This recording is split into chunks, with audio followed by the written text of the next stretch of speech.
And we wish you luck. There's going to be some great prizes, and Yeah. I hope you win. You specifically. You specifically, I hope you win.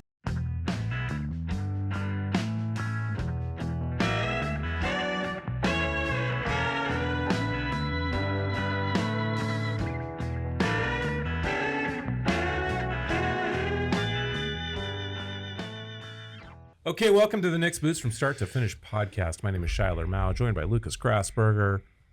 Behind the glass, we have Andrew Garcia.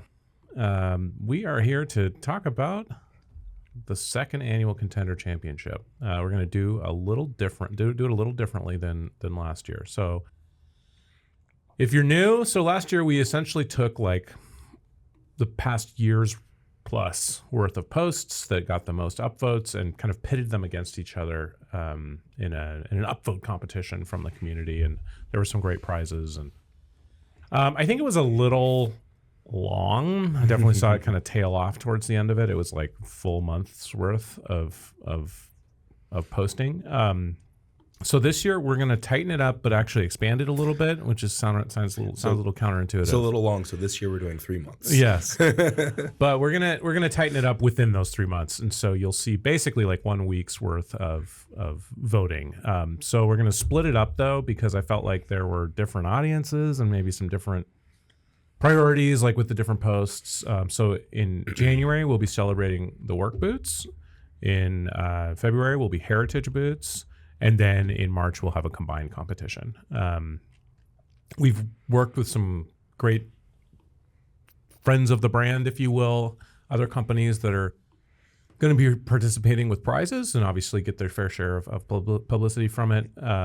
So I think that's pretty exciting. So you'll have an opportunity to win, in addition to like your Nick's boots and that sort of thing. You'll have an opportunity to win some really cool stuff from some great Made in America brands. But yeah, that's kind of it on the face. So Lucas, you want to talk maybe some details on maybe the January competition? Sure, absolutely.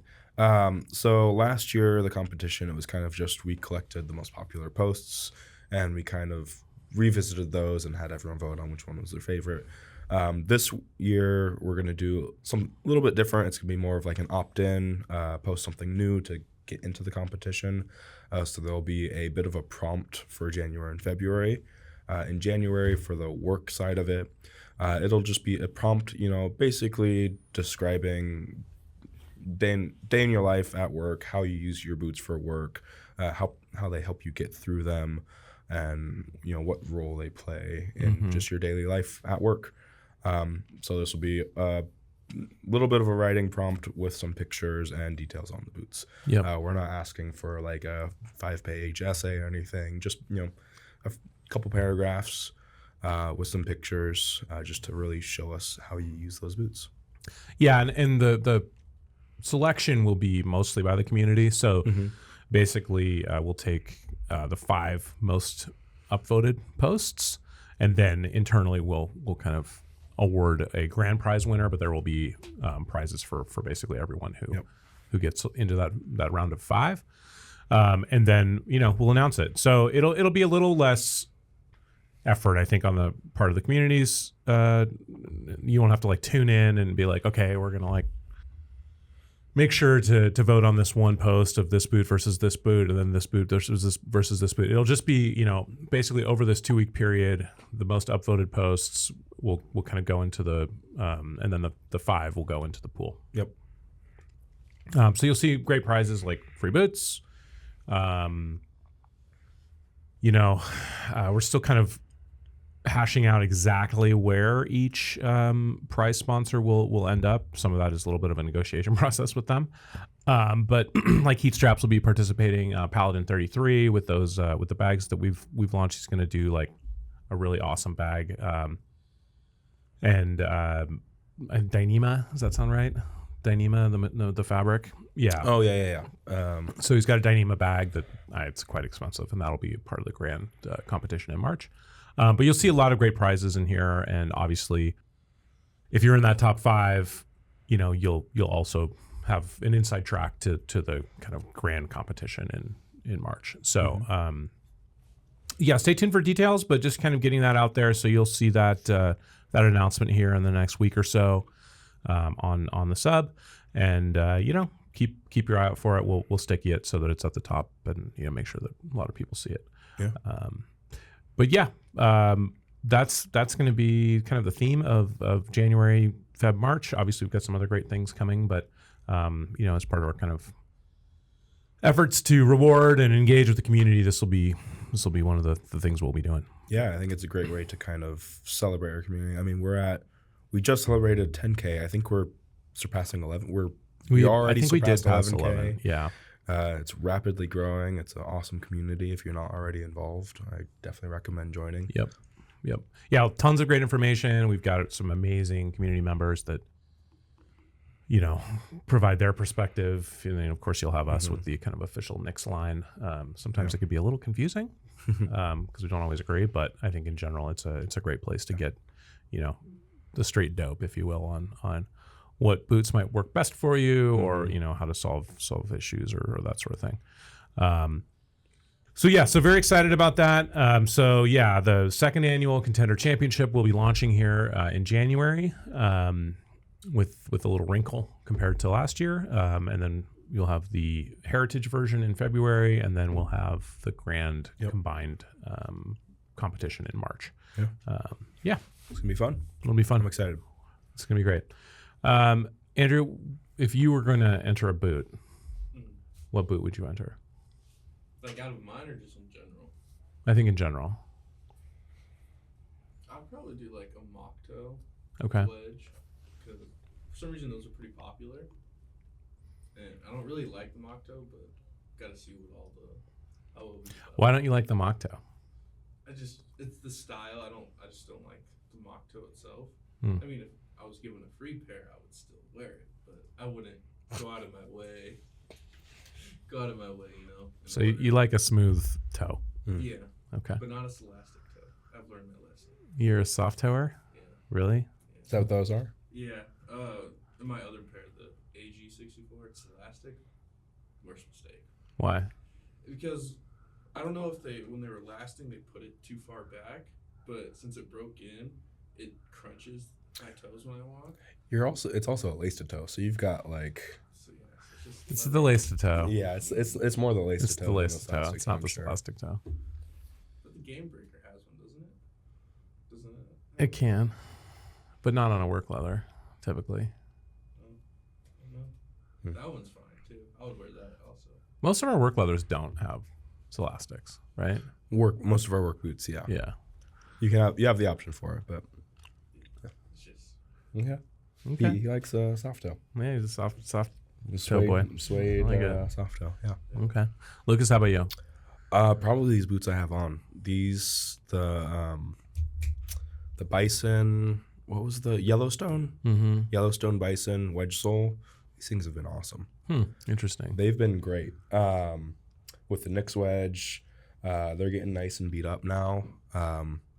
Still, like it's the Yellowstone, which is what we do the bull hide in also for Western. It's got like the best way I can describe it is it's almost like a hard shell.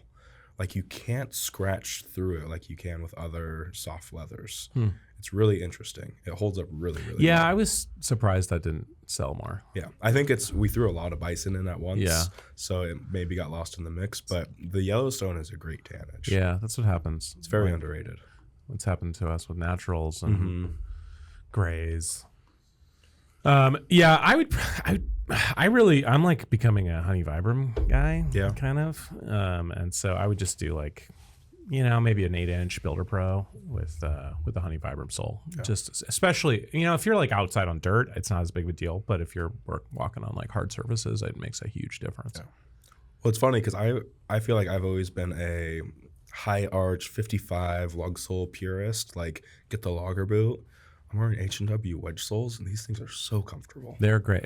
They're both great lasts, and I think they're, there's room for both in every closet, to be honest. You were talking about Disneyland. When I was in Disneyland, we did open to close, 8 a.m. to midnight, 3 days in a row. Having these boots was like a godsend. Wow. Yeah. Who was your favorite character that you saw? I'll be honest, the characters walking around the park kind of weird me out. So you still like that's, but isn't that like all what Disneyland's all it's about? the rides, the roller coasters. Oh, Yeah, I don't. okay. We're all adult. Like me and my brothers, we're all grown. You're not like adults. big into like No. Moana or anything like that. I think that'd be inappropriate. It was funny. There's like the San Francisco, which is from Big Hero 6. I don't know if you know what that movie is. Yeah, I do. Animated. And It's the robot, right? yeah, Okay. it was really funny because there's all the mascots walking around. We're all dressed up, and I walked in there, and there was someone dressed as Shiro, which was the boy. So it was just a grown man wearing a red hoodie with a huge like wig on, trying like taking pictures with people. And it was very weird. Like that was His like costume. a Disney costume. Yeah. Oh, okay. It was just so like most of the Disney costumes are so like Can you like eccentric go that- in there dressed as a Disney No, character? They have rules about cosplay in Disneyland Huh. for the reason of like. I'm sorry, Lucas. They got you, didn't they? Yeah, they did. Yeah. I know. I had a no. But yeah, they have rules against that so that people don't like walk in there and then parents get send their kids to confused. take pictures with the stranger. It's like how we don't allow other brands.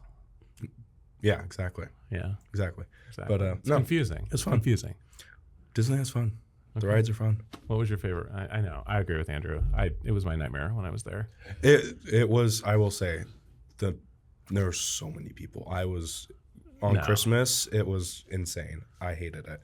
But the new Star Wars ride is cool. Rise of the Resistance. They got a whole thing where there's no track, and it's like there's no screens or anything. How they have those theater rides. It's all super immersive and cool. Also, Tower of Terror, which is now Guardians of the Galaxy. That's always a fun one, where it just drops you and shoots you back up and then drops you again. That's cool. That one's a good time.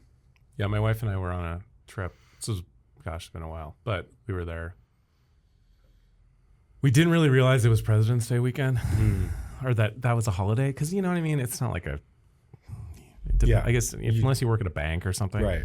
But so we were there, and it was ridiculous. So we were going to be there for 2 days. It was also around Valentine's Day, and so my wife's Valentine's Day present to me was to not go the second day. It was the best gift I've ever received. Yeah. On Christmas Day, that main like thoroughfare, I think it's called Disneyland or whatever. I don't know. Where it like opens up, packed shoulder to shoulder. Ugh. It was the worst. Yeah, I was like trying to get through the entrance of the park. No, thank you. It was insane. No, thank you. Okay, well, so get ready, guys. This is coming. Yeah. Start thinking of how your work boots are, benefiting you, and maybe take some pics. And we wish you luck. There's gonna be some great prizes, and Yeah. I hope you win. You specifically. You specifically, I hope you win. But thank you for listening. I hope everyone had a great New Year's, and on to a really great 2025. We'll talk to you later.